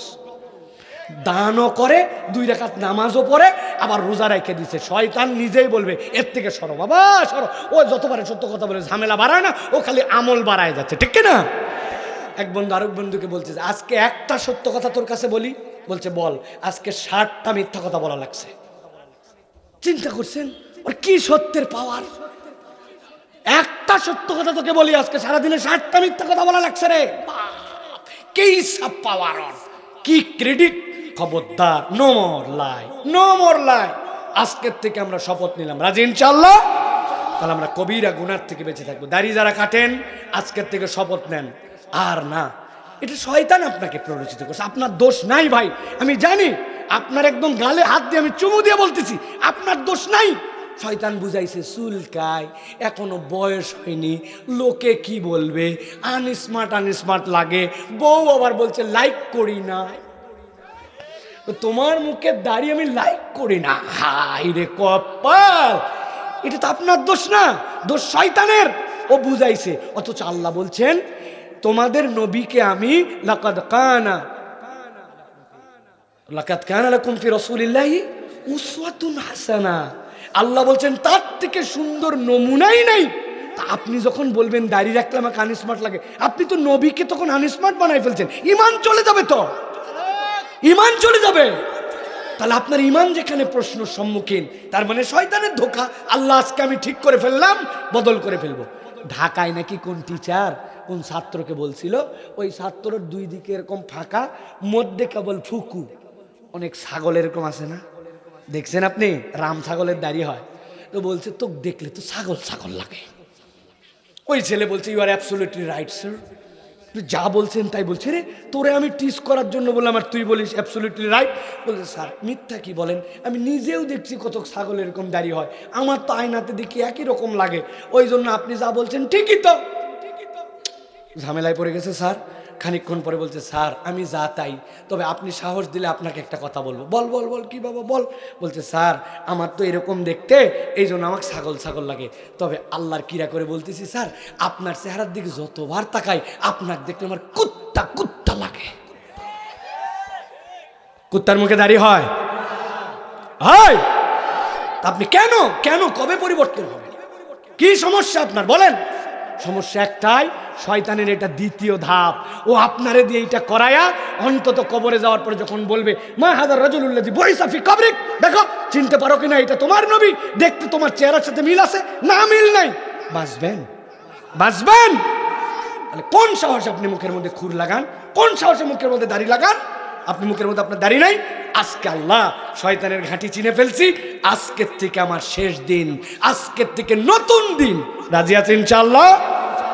যারা দাড়ি থুইছেন তারা রাজি থাকে কিলা, যাদের নাই তাদের রাজি হতে হবে। রাজি আছেন ইনশাআল্লাহ? আল্লাহ যেন আমাদেরকে বোঝার তৌফিক দান করেন। তাহলে শয়তানের দ্বিতীয় ধাপ কি? বড় আল্লাহ রাব্বুল আলামিন দুনিয়ার মানুষকে বুঝাচ্ছেন, শয়তান যখন দেখে শিরিক করানো যায় না, কুফর করানো যায় না, বিদআত করানো যায় না, শয়তান যখন দেখে এই বান্দা কবিরা গুনার ব্যাপারে কনসাস, ও পর্দা পুশিতাতে মা বোন সতর্ক, ও গিবত গিল্লার মধ্যে নাই, কানের মধ্যে আঙ্গুল দিয়ে দেয়, মিথ্যা কথা ব্যবসায় 2টা কম হোক আর বেশি হোক বলে না, মুখ দিয়ে গালি দেয় না, নামাজ বাদ দেয় না, ফরজ নামাজের পাবন্দি হয়ে গেছে তার মধ্যে। আল্লাহ বলছেন এবার শয়তান 3 নম্বর তার জন্য স্টেপ গ্রহণ করে। শয়তান তার পিছে এমনভাবে লাগে, লাগার পরে তার একটা বুঝ দেয়, বড় গুনাহ তো বাদ দিছিস কিন্তু ছোট গুনাহগুলা করলে তেমন কোনো সমস্যা নাই, ছোট গুনাহ তার কাছে হালকা করে দেয়। ওই বান্দার ফিলিংসের মধ্যে রাখে না যে এই ছোট গুনাহ, কিছু গুনাহ সাগিরা যেইটা বলে এইটাকে সে আমলে নেয় না, শয়তান তার মাথার মধ্যে থেকে এইটা বিদায় করে দেয়। নবীজি সাল্লাল্লাহু আলাইহি ওয়াসাল্লাম কি বলছেন ভালো করে শোনেন। নবীজি আমাদেরকে একটা গল্প শোনাইছেন 1450 বছর আগে। আল্লাহ নবী বলছেন একদল লোক একত্রিত হওয়ার পরে তারা মরুভূমির রাস্তায় ভ্রমণ করতেছে, মরুভূমির রাস্তায় রওনা করে 24 ঘন্টা আগের থেকে রান্না করে নিয়ে গেছে। যাওয়ার পরে মরুভূমির মধ্যে যখন গেছি, যাওয়ার পরে সকলের খাবার শেষ হয়েছে। এরপরে এক জায়গায় ক্যাম্পিং করছে সবাই নামার পরে এবার রান্না হবে। ধরেন 50 জনের কাফেলা, 2 জন লোক গেছে খড়ি কুড়ানোর জন্য, আর বাকিরা রান্না প্রস্তুত করবে।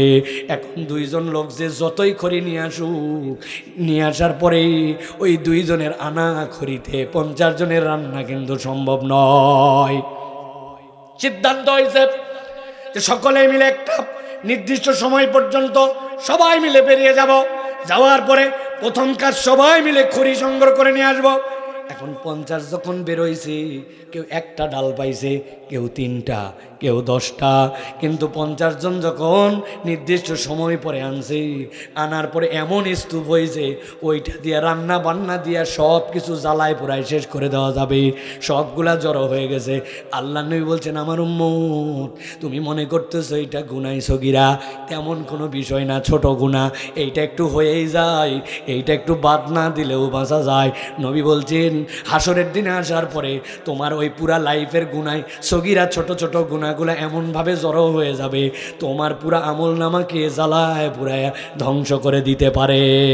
অতএব সগীরা গুনাহ বলে এখান থেকে তুমি আমলে না নিয়া এইটাকে কেয়ার না করে তুমি চলো না।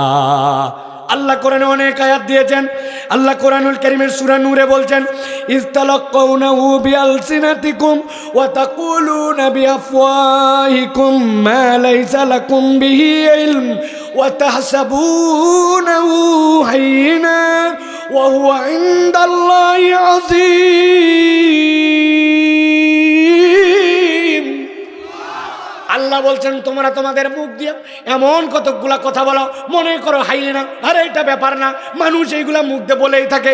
আল্লাহ বলছেন তুমি যেটাকে হালকা মনে করতেছো, ওয়া হুয়া ইনদাল্লাহি আযীম, আল্লাহর কাছে এটা সাংঘাতিক আর সাংঘাতিক। এই জন্য আল্লাহ অন্য আয়াতে বলতেছেন, ওয়াউদিয়াল কিতাব ফাতারাল মুজরিমিনা মুশফিকিনা মিম্মা ফি ওয়া ইয়াকুলুনা ইয়া ওয়াইলাতানা মা লিহাযাল কিতাব লা ইউগাদিরু সগীরাতান ওয়ালা কাবীরাতান ইল্লা আহসাহা। ওই দিন যাওয়ার পরে কিতাব দেখে ঘাবড়ায় যাবে যে এইটাকে আমলেই নিছিলাম না। প্রাইভেটে যাচ্ছিলাম, হাতের মধ্যে একটা ঢেল পাইছিলাম, এক বাড়ির মধ্যে থেকে একটা বড়ইয়ের গাছ বেরিয়েছিল, মারছিলাম একটা ঢেল, কয়েকটা বড়ই পড়ছিল, একটা দুইটা মুখে নিয়েছিলাম। আসেনি এরকম কেরিয়ারে ঘটনা? ছাগল একটা নিয়ে যাচ্ছিলাম বাঁধার জন্য, গরু একটা, মাথার মধ্যে আমার কি ছিল আমি জানি, একটু ঢিলটান করে নিয়ে যাচ্ছিলাম। উমুকের খেতে একটু মুখ লাগায়, তুমুকের ধানে একটু মুখ লাগায়, আইলের পাশ দিয়ে জমিতে কোনো ধান নাই। মনে করছে পাবলিক অবলা যান একটু টানাটানি করে, আসলে ওনার দড়ি ঢিল দেওয়ার মধ্যেই ওনার মাথাতে এইটা ছিল। এরকম করে ছোটোখাটো অন্যায় হয়ে গেছে।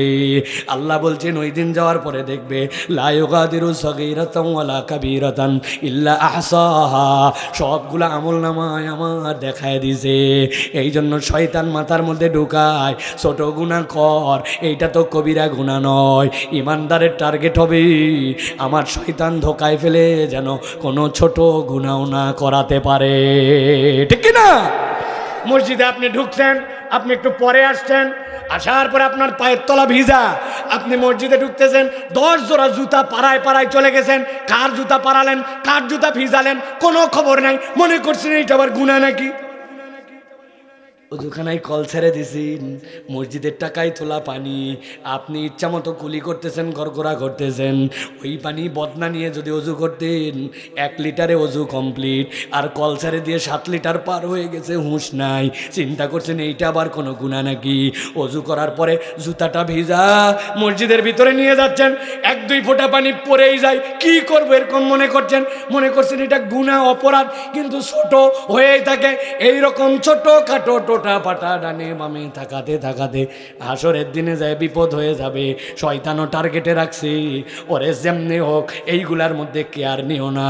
এই জন্য আমাদের যারা যেন ছোট গুনাহ না হয় এইটার ব্যাপারে সতর্ক থাকা লাগবে, ঠিক না? ছোটখাটো গুনাহ, অনেক গুনাহ আমরা করি। মসজিদে 2 জন নামাজ পড়তেছে, আপনার নামাজ শেষ, মনে হচ্ছে জানি উনি ড্রয়িং রুমে কথা বলতেছে। বিশেষ করে মুরব্বীদের আচরণটা বড় ভয়ঙ্কর, হই হই হই হই করে কথা বলে মসজিদের মধ্যে, আছে না? এত জোরে এত লাউড কথা বলে। একটু কোনো ঘটনা ঘটছে, কে নামাজ পড়তেছে, মসজিদের আদব কি কিচ্ছু জানে না, একবারে হুঁশ হারা, আক্কেল হারা, মনে করছে যেটা বোধহয় ওনার চায়ের দোকানে কথা বলতেছে। কে নামাজের আদব কি, এটা ছোট গুনাহ, চিন্তা করছে এটা এমন কোনো বিষয় না, এটা বলাই লাগে। কিন্তু এইগুলা জড়ো হতে হতে আমাদের কিয়ামতের দিনে যায় বড় বিপদ ঘটায় ফেলতে পারে, ঠিক কিনা? তাহলে গুনাহ সগীরের ব্যাপারে সতর্ক থাকবো তো ভাই। আমাদের সমাজে গুনাহ সগীরের আরেকটা জিনিস আছে যেটা আমরা একদম বাদ দিয়ে দিছি ভাইরে। এমন কতকগুলা সালাত আছে যেইগুলা আমাদের জীবনে ফরজের পরে মূল্যবান, আমরা পড়ি না। মাগরিবের পরে 2 রাকাত সুন্নতে মুআক্কাদা নবীজির জীবনে কোনোদিন ছাড়েন নাই। ফজরের আগে 2 রাকাত জীবনেও বাদ দেন নাই। রাসূল সাল্লাল্লাহু আলাইহি ওয়াসাল্লাম বলেছেন পারলে জোহরের আগে 4 পরে 2, এইটা মুআক্কাদা, এটা নবী করিম সাল্লাল্লাহু আলাইহি ওয়াসাল্লাম বাদ দেন নাই। এশার পরে 2 রাকাত বাদ দেন নাই। নবীজি বলছেন 12 রাকাত সালাত ফরজের বাইরে সংরক্ষণ করো, আল্লাহ জান্নাত তোমার জন্য সংরক্ষণ করবেন। আমার এত মোবাইলে ব্যস্ততা, টিপতে টিপতে টিপতে আসি, আসার পরে খালি ফরজ কোনো রকম পরে সালাম ফিরে আবার টিপতে টিপতে টিপতে চলে যাই। আমাকে অনেকে জিজ্ঞাসা করে হুজুর নামাজে মনোযোগ থাকে না। আমি 3টা পরামর্শ দিছি, এটা ফলো করলে নামাজে 80% মনোযোগ চলে আসছে। বাড়িতে মোবাইল রেখে দিয়ে মসজিদে যেতে হবে, মসজিদ থেকে এরপরে বাড়িতে যাই মোবাইল ধরতে হবে, মোবাইল নিয়ে মসজিদে যাওয়া যাবে না, ওটা আপনার জন্য ফিতনা। তখন 2 নম্বর, যখন আপনি দাঁড়ায় নামাজ পড়বেন আপনার চোখ ঠিক রাখতে হবে। রুকু সেজদার জায়গায় আপনার চোখ একদম তীরের মতো ডানে নড়া, বামে তাকানো, এদিক মাথা উঁচু নিচু। মুরব্বী কতগুলো আছে তা তো মনে পুরা মসজিদে অবজার্ভ করে নামাজ পড়ে অনেকগুলো, হলো না? কাতার আপনার যখন দাঁড়ানো সিজদার জায়গায়, রুকু 2 পায়ের মাঝে, আপনার যখন বসে আছেন ডান আঙ্গুলের মধ্যে ইশারায় আপনার এই জায়গাতে, এরকম করে আপনাকে 2 নম্বর এটা যদি আপনি ঠিক করতে পারেন। আর 3 নম্বর, নামাজের রুকু এবং সিজদা 7 তাসবিতে করতে হবে। রুকুতে 7 তাসবিহ, সিজদায় 7 তাসবিহ, এর আগে উঠবো না। এটা যদি আপনি পার্মানেন্ট করে ফেলতে পারেন, সুবহান রাব্বিল আযীম, সুবহান রাব্বিল আযীম, সুবহান রাব্বিল আযীম, সুবহান রাব্বিল আযীম, সুবহান রাব্বিল আযীম, সুবহান রাব্বিল আযীম, সুবহান রাব্বিল, 7 তাসবিহতে আমার রুকু, 7 তাসবিহতে আমার সিজদা, আপনার নামাজের 60-70% মনোযোগ চলে আসবে। চেষ্টা করে দেখেন কারা কারা পারবেন যে হুজুর আমার নামাজ আজকের থেকে রুকু সিজদা 7 তাসবিহ। হাত আজারা হাত তুলবেন না, বুঝে সুঝে, এটা আল্লাহর সাথে কমিটমেন্টের জায়গা। হাত তোলা তো কোনো ক্রেডিট না। আপনি পড়বেন না রুকুতে সুবহানাল্লাহ, আরে 3 বারই কুলায় না, সুবহান রাব্বিল আলাও বলে না। রাগ হচ্ছেন? এত জোরে কেমনে নামাজ হয়? রুকুর থেকে ওটা সোজা হওয়ার সময় পায় না। সামি আল্লাহু লিমান হামিদা রব্বানা লাকাল হাম, এইটা বলতেও 3 সেকেন্ড লাগে। মুরব্বি উঠতে উঠতে খালি ইমাম যদি একটু বেশি তৈরি করে তো গ্যাস একবারে চলেই গেছে, ঠিক কিনা? আর যারা ইমাম সাহেব আছেন আল্লাহর ওয়াস্তে আপনার মুসল্লিদেরকে টাইট বানান, আপনার নামাজ আপনার মুসল্লিকে ঠিক করাবে। 7 তাসবিহ নিচে উঠবেন না। রুকু সিজদার মধ্যে প্রত্যেকটা দোয়া কমপ্লিট পড়বেন। মুসল্লি যেন অভ্যস্ত হয়, এই মুসল্লি ছোটোর থেকে অভ্যস্ত হলে বড় হয়ে ঠিক হয়ে যাবে। ওই মুসল্লি দেখছি ইমাম সাহেব আল্লাহ আল্লাহ আল্লাহ সব সময় তারাবি, 12 মাসের প্র্যাকটিস তারাবি চালাচ্ছে উনি, তো কেমনে মুসল্লি বদল হবে? এই জন্য সবার আগে আমাদেরকে শুধরাতে হবে, ঠিক না? ইমাম ঠিক, সব ঠিক, ইনশাআল্লাহ পারবো তো ইনশাআল্লাহ। তাহলে 3 নম্বর, সগীরা গুনার থেকে বাঁচতে হবে, মনে থাকবে তো ইনশাআল্লাহ। 4 নম্বরে, যখন শয়তান দেখে সগীরা গুনার থেকে তাকে দূরে সরায় রাখছে, সে বুঝে ফেলছে সব কবিরা গুনাহ করে না, শিরিক কুফর বিদআত করে না, শয়তান তখন চতুর্থ কাজে লাগায়। শয়তান তখন তার জীবনে আর নতুন কোনো নেক আমল যুক্ত হতে দেয় না। যা তার জীবনে ছিল ওই তখন থেকে এখন পর্যন্ত একই থেকে যায়। কথাটা শুনতে খারাপ শোনাবে, কিন্তু একটু হিসাব বিশ্লেষণ করে দেখেন, 8, 9, 10 বছরে মক্তবে থাকতে আলাম তারা থেকে সূরা নাস ওই যে পড়ছিলাম, নতুন করে আমার বয়স 50 হয়ে গেছে, চাকরি বাকরি হয়েছে, নাতি নাতনি হয়েছে, অনেক সিনিয়র হয়ে গেছি, কিন্তু আমার 11 নম্বর সূরা মুখস্থ করা হয় নাই। নতুন একটা দোয়া আমার নাই, সানার অর্থটা জানা হয় নাই, আজ পর্যন্ত দোয়ায় কুনুতের অর্থ বলতে পারি না। জানাজার পিছে যাইয়া বোবা মানুষের মতো দাঁড়ায় থাকি। ইউক্রেন রাশিয়ার যুদ্ধ চালায় সাইড দোকান থেকে, কিন্তু জানাজার দোয়াটা আর মুখস্থ করা হয় নাই। বিগত 20-30 বছরে নতুন 10টা সূরা মুখস্থ হয়েছে। হাত তুলতে বললে হুজুর সহ ঘাবড়ায়া যাবে। কথা বলেন কেন? এটা হলো না কেন ভাই? কোরআন আমার ঘরে, আমি মুসলমান পরিচয় দিলাম, এত আগালাম, আর আমি আলাম তারা থেকে সূরা নাসে থেমে গেলাম। ব্যাপার কি? শয়তানের ঘাঁটি এইটা। ওকে নতুন কোনো আমল যুক্ত করার লাইফে যাবে না, যা আছে আরো কমা। আগে আমাদেরকে শিখাতো এশার নামাজ 17 রাকাত, এখন শিখায় 4 রাকাত। না ভাই, 17 রাকাত বলতো না? আসলে তো এশার নামাজ 4 রাকাতই, কিন্তু এর আগে 4, 2 রাকাত দুখুলুল মসজিদ, তাহিয়াতুল ওযু, এরপরে 4 রাকাত, তারপরে 2 রাকাত মুআক্কাদা, তারপরে 2 রাকাত নফল, তারপরে ভিতির, তারপরে বসে পারলে 2 রাকাত, এইগুলা ছিল। এখন আস্তে করে সব বিদায়, আমল বলতে কিচ্ছু নাই। আপনার আমার দোষ না, শয়তানের টার্গেট। ওর জীবনে টাকা হবে, বাড়ি হবে, গাড়ি হবে, অর্থ হবে, নারী হবে, ব্যবসা হবে, ব্যাংক ব্যালেন্স হবে, নতুন কোনো আমল যেন আর না হয়। কথা বলেন। লাস্ট 1 বছরে একটা নতুন আমল আমার জীবনে যুক্ত করছি, যেটার প্র্যাকটিস আমি কন্টিনিউ করতেছি। একটা ভাই হাত তোলেন, তাহলে আমরা উৎসাহিত হব, জানিয়ে নিব সেটা। বলেন হুজুর এই আমলটা বলেন। ভাই কি ভাই?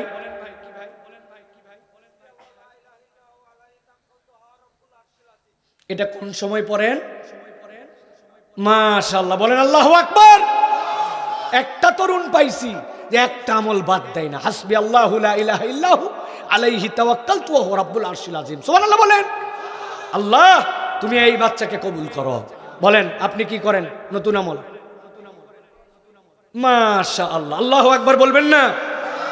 হাজার ব্যস্ততা থাক, যাই থাক, 5 মিনিট 10 মিনিট হলেও কোরআন তেলাওয়াত করেই করে। আল্লাহু আকবার বলেন। মাশাআল্লাহ, তাবারাকাল্লাহ। আর কে বলেন? আমি কয়েকটা আমলের কথা বলি, আমরা আজকের থেকে চেষ্টা করি। ভাই অত ঘড়ি ধরে মসজিদে যান কেন ভাই? 1টা 29 মিনিট 24 সেকেন্ড, বাপরে, তাও ঢোকে না। ডিজিটাল ঘড়ি 1:30টায় নামাজ, 2 মিনিট আগে যান। অজু করলেই 2 রাকাত নামাজ পড়েন, যে আমার অজুর নামাজ। আমি মসজিদে ঢুকেই বসবো না, মসজিদে ঢুকে টপ করে 2 রাকাত ইন্না আতাইনা কুলু আল্লাহ দিয়ে হলে ছোট করে হলেও আমি একটু 2 রাকাত সালাত আদায় করছি। মসজিদে ঢুকলে দুখুলুল মসজিদ, অজু করলে তাহিয়াতুল ওযু। পারবো না ইনশাআল্লাহ? ওজিফাগুলা আমাদের সংগঠন, কি সংগঠন জানি নাম দিয়েছেন আপনারা? হ্যাঁ, ন্যাশনাল যুব সংঘ। ন্যাশনাল যুব সংঘ উদ্যোগ নিবে, নামাজের পরের আজকারের ছোট্ট একটা লিফলেট বানাবে। শায়েখ আহমদুল্লাহ আছে প্রয়োজনে ফাউন্ডেশন থেকে ম্যানেজ করে নিয়েছে, প্রত্যেকের পকেটে পকেটে দিবে এবং নামাজের পর এটা বের করে প্রথমে প্র্যাকটিস করে পড়ার চেষ্টা করবে। মসজিদের মধ্যে আজকারগুলা উচ্চারণ সহ লিখে দিবে। আমরা এখন থেকে নামাজের পরে মিনিমাম যেগুলো আজকার এইগুলো পড়ার জন্য চেষ্টা করো। পারবো না ইনশাআল্লাহ? আরেকটা আমলের বলে দেই, দিনের শুরুতে কেউ যদি চায়, যেমনি হোক, 1 টাকা হোক, 2 টাকা হোক, খুশি দিয়ে হোক, মুখ দিয়ে হোক, দিনের শুরুর দান একটা আমার সাথে থাকবে। আমি মিস করার চেষ্টা করব না। মানে ভাই আমার আমল বাড়ানো লাগবে। প্রত্যেক দিন 10 বার আল্লাহ নবীর প্রতি দরুদ শরীফ পড়বই পড়বো। 10 বার দরুদ ইব্রাহিম যে কোনো এক ওয়াক্তে বসে পড়ে নিলাম, এশায় পড়লাম, ফজরে পড়লাম, জোহরে পড়লাম, কিন্তু আমার জীবনে থাকবে, যাতে আপনি ফিল করতে পারেন কম কিন্তু আমার জীবনে একটা নতুন আমল যুক্ত হয়েছে। কারা কারা একটা প্ল্যান করবেন? এখানে আমল বলতে হবে না, প্ল্যান করে আগামীকাল থেকে একটা নতুন আমল করব। হাত তোলেন। প্ল্যান করতে হবে। প্ল্যান যারা করবেন লিখে ফেলবে। লিখতে পারবা বাবা? লিখতে পারবা তো ইনশাআল্লাহ, যে আমি এই জিনিসটা করবো ইনশাআল্লাহ। 100 বার সুবহানাল্লাহ পড়বো, লা ইলাহা ইল্লাল্লাহ 100 বার পড়বো। কথার কথা, যাতে শয়তান ঘাবড়ায় যায় যে নেক আমল থেকে তুমি ওরে দূরে সরাবা, ও ফরজ ওয়াজিব সুন্নত তো করেই, নতুন নেক আমল করে। পারবো না ইনশাআল্লাহ? যারা মাঠে ধান লাগায়, অনেকে ভ্যান চালক আছেন এখানে, অনেকে easy bike driver. Easy bike যিনি চালান, ওনার চোখ কাজ করে, হাত কাজ করে, কান কাজ করে, পা কাজ করে, সব ইন্দ্রিয় কাজ করে। কাজ করে না একটা অঙ্গ, মুখ। কারণ হরেন দেওয়া লাগলে হরেন দেয়, ব্রেক করা লাগে হাত দিয়ে চাপে, মুখ কাজ করেন। আপনি মুখকে কাজ করান, যে এখন থেকে আমার যখন মুখ ব্রেক, মুখ চুপ থাকবে না। আস্তাগফিরুল্লাহ, আস্তাগফিরুল্লাহ, আস্তাগফিরুল্লাহ, সুবহানাল্লাহ, আলহামদুলিল্লাহ, আল্লাহু আকবার, লা ইলাহা ইল্লাল্লাহ, সুবহানাল্লাহি ওয়া বিহামদিহি, সুবহানাল্লাহিল আযীম, সুবহানাল্লাহি ওয়া বিহামদিহি, সুবহানাল্লাহিল আযীম। আল্লাহুম্মা সাল্লি আলা মুহাম্মদ, আল্লাহুম্মা সাল্লি আলা মুহাম্মদ, আল্লাহুম্মা সাল্লি আলা মুহাম্মদ। বান্দা যখন এরকম করে নতুন নতুন আমলের মধ্যে ঢুকে যাবে, শয়তান তার চতুর্থ ঘাঁটিতে পরাজিত হয়ে যাবে। শয়তান বুঝবি আর এরে দিয়া হবে না। এই বান্দা নিজের জীবনে নতুন নতুন আমল করে। পারবো তো ইনশাআল্লাহ? আল্লাহ আমাদেরকে তৌফিক দান করুক। প্রিয় ভাইরা, কোরআনে বিষয় আমাদেরকে বলেছে, কোরআন বলছে ওয়া ইয়াশু আন যিকরির রহমান নুকাইয়িদ লাহু শাইতানান ফাহুয়া লাহু করিন। যেখানে আল্লাহর জিকির থাকে না ওখানে শয়তান ঢুকে যায়। তাহলে আল্লাহর জিকির দিয়ে এমন বোমা মারবো শয়তান পালায়া হুঁশ পাবে না। এলাকার প্রত্যেকটা মানুষ আল্লাহর জন্য নতুন নতুন ইবাদত যেগুলো আল্লাহ রাব্বুল আলামিন পছন্দ করেন, আজকার, জিকির, আমল, এইগুলাই ঢুকবো আমরা ইনশাআল্লাহ। ফজর বাদ দিয়া, ফজর বাদ দিয়া, ফরজ বাদ দিয়ে না প্রিয় ভাই। এটা গেল 4 নম্বর। 5 নম্বরে প্রিয় ভাইরা, শয়তান একটা আমাদেরকে এবার পঞ্চম ধোকায় ফেলে। সেটা কি? সেটা হচ্ছে আপনাকে কম গুরুত্বপূর্ণ কাজে ব্যস্ত রাখবে, বেশি গুরুত্বপূর্ণ কাজ থেকে আপনাকে সরায় দিবে। এটা তার ষড়যন্ত্র। বুঝি না যে আমার প্রায়োরিটি কোনটা। আল্লাহ বলছেন ওমান আরাদান যিকরি ফাইন্না লাহু মাঈশাতান দানকা। ওই বান্দা বুঝে নাই তার প্রায়োরিটি কোনটা। মসজিদে নামাজের জন্য ঘোষণা হয়ে গেছে, আর ওই বলতেছি আর মাত্র পাওয়ার প্লের 6টা বল বাকি আছে, উইকেট যায় না, এইবার তো ফাটাফাটি মার হবে। উনি ওই ফরজ নামাজ বাদ দিয়া উনি তখন কম গুরুত্বপূর্ণ কাজে ব্যস্ত হয়ে গেছে। বলছে মাঠের থেকে যদি এখন উঠে যায়, যাওয়ার পরে আবার যদি মাঠে আসে সময় মিলবে না। এই কথা বলেই ও মাঠের কাজ করে, ধান কাটার কাজ করে, ক্ষেতের কাজ করে, জোহরের নামাজ বাদ দিয়ে দেয়। দোকানের শাটার লাগায় আবার উঠানো লাগবে, কেমনে নামাজে যাব এই অজুহাত দিয়ে নামাজ বাদ দিয়ে দেয়। আল্লাহ বলছেন এটা শয়তানের ষড়যন্ত্র। ও কম গুরুত্বপূর্ণ কাজে তোমারে ব্যস্ত রাখবে, রেখে রেখে তোমাকে বেশি গুরুত্বপূর্ণ কাজ থেকে ফিরাই দিবে। এত পরিমাণ মোবাইল স্ক্রল করে, ঠেলতে ঠেলতে ঠেলতে ঠেলতে জীবনের শেষ দেখতে পেল না। কিন্তু ওই মোবাইলের মধ্যে কোরআন তার কাছে আছে, ওখান থেকে 10 মিনিট কোরআন পড়বে, এরকম তার মধ্যে ইমেজ তৈরি হয় না। যুবক বলো ভাই মিথ্যা বলতেছি? তাহলে তোমাকে কম গুরুত্বপূর্ণ আর বেশি গুরুত্বপূর্ণ কাজের হিসাব করা লাগবে যে আল্লাহর জন্য কোনটা আমার প্রায়োরিটি। বান্দা যদি প্রায়োরিটি না বোঝে বিপদ আছে। আল্লাহ কোরআনে বলছেন ওয়াল তানজুরু নাফসুম মা কদ্দামাত লিগাদ। কালকের জন্য কি পাঠাচ্ছ অ্যাকাউন্টে হিসাব করে আসো। ও তরুণ যুবক, তোমার কাছে তোমার মোবাইল কোম্পানি অফার দিছে, তোমার কাছে যদি 110 টাকা থাকে তাহলে তোমাকে 5 জিবি ইন্টারনেট দিবে। কয় জিবি ইন্টারনেট? টাকা কত? তোমার মোবাইলে ভাই 109 টাকা 90 পয়সা আছে। চিন্তা করছো এতদিন হাজার হাজার টাকা খরচ করছি, এই সিম আমার নামে রেজিস্ট্রেশন করা, এইটার বয়স 5-7 বছর। অতএব আমি দেখি তো চেষ্টা করে এতদিনের ট্রাস্টেড প্রতিষ্ঠান। আপনি মেসেজ সেন্ড করে দিয়েছেন, সাথে সাথে কি মেসেজ দেয়? You have not sufficient balance, please recharge then you will try again. 10 পয়সা না থাকার কারণে তোমাকে অফার দেয় না, ঠিক না? আল্লাহ বলছেন ওয়াল তানজুরু নাফসুম মা কদ্দামাত লিগাদ। আগামীর জন্য কি প্রেরণ করছো হিসাব করো, হিসাব করো। কেবল আড্ডাবাজি করো না ভাই। আলোচনা দেখা হলে কোন নায়িকা, কোন খবর, কোন ইমেজ, কোন বর্ণনা, কোনটা কি, এইটাই শুধু আলাপ। কোনোদিন তোমার বন্ধু তোমাকে বললো না নামাজের খবর কিরে দোস্ত, সূরা 2টা মুখস্থ করছিস কিনা, সানার অর্থটা আমারে শোনাতো, আজকে কোরআন শরীফ পড়ছি কিনা, তুই কি গান শুনিস নাকি, মোবাইলের গানগুলো ডিলিট কর, চল আল্লাহর দিকে চলি। বৃহস্পতিবার দিন মসজিদে যাই, যাওয়ার পরে মসজিদের অজুখানাটা 5 বন্ধু মিলে ডলে ডলে সাফ করে দেই, মসজিদের ফ্যানগুলা পরিষ্কার করি। কতদিন মসজিদের জায়নামাজ ধোয়া হয় না, 10 বন্ধু মিলে নিয়ত করছি এক কাতার করে আমরা কার্পেটগুলা ধুয়ে ধুয়ে মসজিদ থেকে সুন্দর করে দেই। রাস্তার মধ্যে ওই কালভার্ট, ওখানে ওঠার সময় বেঁধে যায়, দাঁত লেগে যায়, ওই জায়গায় 2 ভার মাটি দিলে সুন্দর হয়। বর্ষার সময় 10টা গাছ লাগায় দেই। অমুক মানুষটা বিপদে আছে, একটু 5 জন বন্ধু মিলে 50 টাকা তুলে তার একটু খবরদারি করি। অমুক ভাই অসুস্থ, তার জন্য একটু দেখতে চলে যায়। ও যুবক ভাই, তোমার আমার জীবন কিন্তু বাড়তেছে না, আইসক্রিমের মতো খোয়ায় যাচ্ছে, ঠিক না? তাহলে আমাদেরকে কম গুরুত্বপূর্ণ আমলে কখনো যেন শয়তান ব্যস্ত রাখে না, এটা আমাদেরকে মনে রাখতে হবে। প্রিয় ভাইরা, অনেক তরুণ আছে, মায়েদের দোষ আছে, বাপেদের দোষ আছে। কয় আমার ছেলের সামনে এসএসসি পরীক্ষা, এই জন্য রোজা রাখতে দেয় না। বাচ্চা কান্দে আমার মসজিদে আসছে, হুজুর আমাকে আমার মা রোজা রাখতে দেয় না। মারে চিন্তা করেন কপাল পোড়া, কই ঘুমাক ঘুমাক, সকালবেলা অনেক রাত্রে পড়ালেখা করে শুয়েছে তো ফজরের সময় ডাকে না। তাহলে ওই বাপ মা বোঝে না কম গুরুত্বপূর্ণ আর বেশি গুরুত্বপূর্ণ কাজের প্রায়োরিটি কি। এই জন্য আমাদেরকে সতর্ক হতে হবে।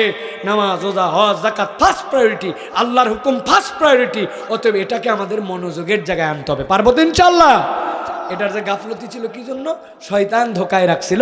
আজকে জেনে ফেললাম। সর্বশেষ যেটা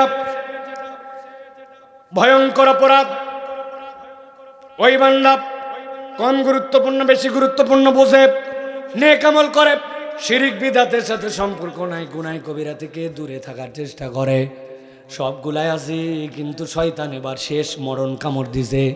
এইটা সাধারণকে দেয় না, যারা ইসলাম মানে কোরআনের পক্ষে থাকে তাদের মধ্যে এটা বেশি রোগ। শয়তান সাথে সাথে আমলের মধ্যে রিয়া আর অহংকার ঢুকায় দেয়। আমি এমন একটা আমল করি, লোকজন সব ধ্বংস হয়ে গেল, আমি কেবল ইবাদত বন্দেগী করতেছি, বাকিদের নামাজের অবস্থা দেখ, নামাজের রুকু সেজদা পর্যন্ত ঠিক নাই, আমারটা মোটামুটি। একবার যদি লোক দেখানো ইবাদতে ঢুকে আর অন্তরের মধ্যে আমলের অহংকার ঢুকায়, সব বরবাদ।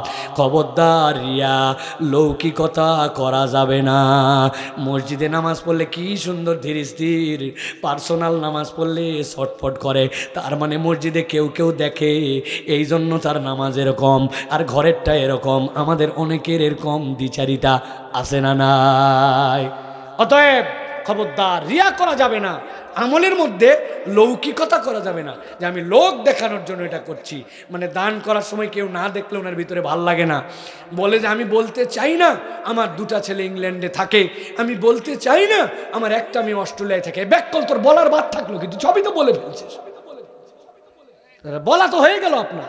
তাহলে লৌকিকতার রিয়া যেন আমাদের মধ্যে না ঢোকে, শয়তান এটা ঢুকায়া শেষ করে। আল্লাহ কোরআনে বলছেন, ফাওয়াইলুল লিল মুসাল্লিন আল্লাযীনা হুম আন সালাতিহিম সাহুন আল্লাযীনা হুম ইউরাউন। তারা লোক দেখায় আর গাফলতি করে। এমন ওয়াজ করা করব, একবারে লোকজন বলবে হ্যাঁ ওয়াজের মতো একটা ওয়াজ হয়েছে। ওয়াজ হয়তো হতেও পারে, কিন্তু আল্লাহর কাছে আমি কিচ্ছু পাবো না, ঠিক না? এই জন্য লৌকিকতা যেন না হয়, লোক দেখানো শয়তান উস্কাবে। আর এখান থেকে বাঁচার জন্য আমাদেরকে চেষ্টা করতে হবে। 6টা পয়েন্ট বলেছি, এবার 4টা ওষুধ বলে দেই। এগুলো রোগ তো আমাদের হয়, সারাবো কিভাবে? হুজুর চলে যে আসে, গাফেল যে হয়ে যায়, নতুন ইবাদত করব বলছিলাম হচ্ছে না, যে বেদাতে ঢুকে যাই, কেমনে বাঁচবো? 4টা কাজ। 1 নম্বর, সৎ পরিবেশে থাকা। পরিবেশ যদি সৎ না হয়, আপনি আপনার নিজেকে পরিবর্তন করতে পারবেন না। পরিবেশ সৎ। আপনি বিড়িখোরের সাথে ঘোরেন, একদিন 2 দিন গন্ধে হতে হতে আপনি বিড়িখোর হবেনই, এটাই স্বাভাবিক। এরপর আস্তে গাঁজাখোর হবেন।